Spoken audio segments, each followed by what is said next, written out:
Ercilia Soudé et Antoine Léaumont ont encore frappé dans l'immondice la plus pure avec un cynisme qui dépasse l'entendement. On va regarder leurs tweets et on en parle après. Soutien total à la famille Bibas après l'annonce de la restitution des corps de Kéfir et Ariel, âgés de 9 mois et 4 ans, quand ils ont été enlevés, et de leur maman, Chiri. Immense tristesse de savoir que ces tout petits et leur maman sont morts quand nous espérions leur retour. Que Chiri, Ariel et Kéfir reposent en paix, loin de la haine et des récupérations politiques. Attendez, sérieux? Loin de la haine et des récupérations politiques? Mais c'est quel niveau de culot ça?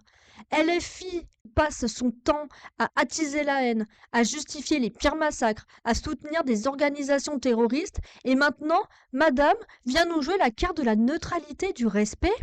Mais c'est exactement ce qu'elle est en train de faire, de la récupération politique.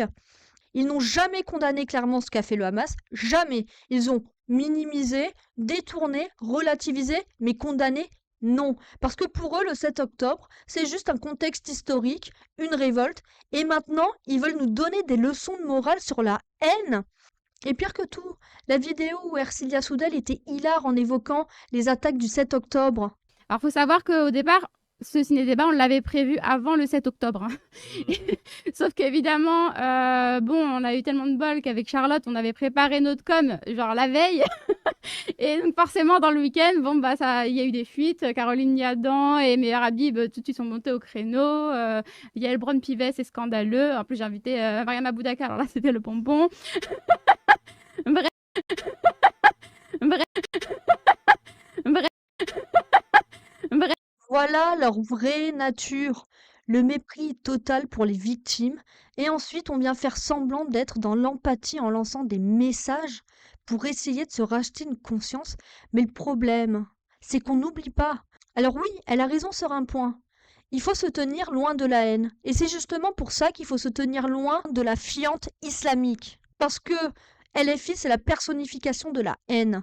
C'est eux qui passent leur temps à cracher sur la France, à diviser, à souffler sur les braises des conflits, à protéger les pires criminels.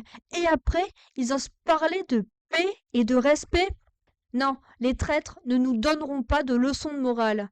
LFI, c'est la haine, et qu'un jour, il faudra que ces complices de la barbarie rendent des comptes, parce qu'on peut tromper les gens un temps, mais l'histoire ne pardonne pas aux traîtres.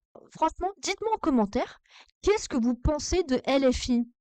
Qu'est-ce que vous pensez de ces sales racailles qui sont des traîtres à la nation, qui salissent le pays, qui salissent la mémoire de toutes les victimes, France, et qui veulent continuer à ouvrir les vannes à tous les criminels de la terre entière, enfin, surtout d'un continent particulier. C'est insupportable.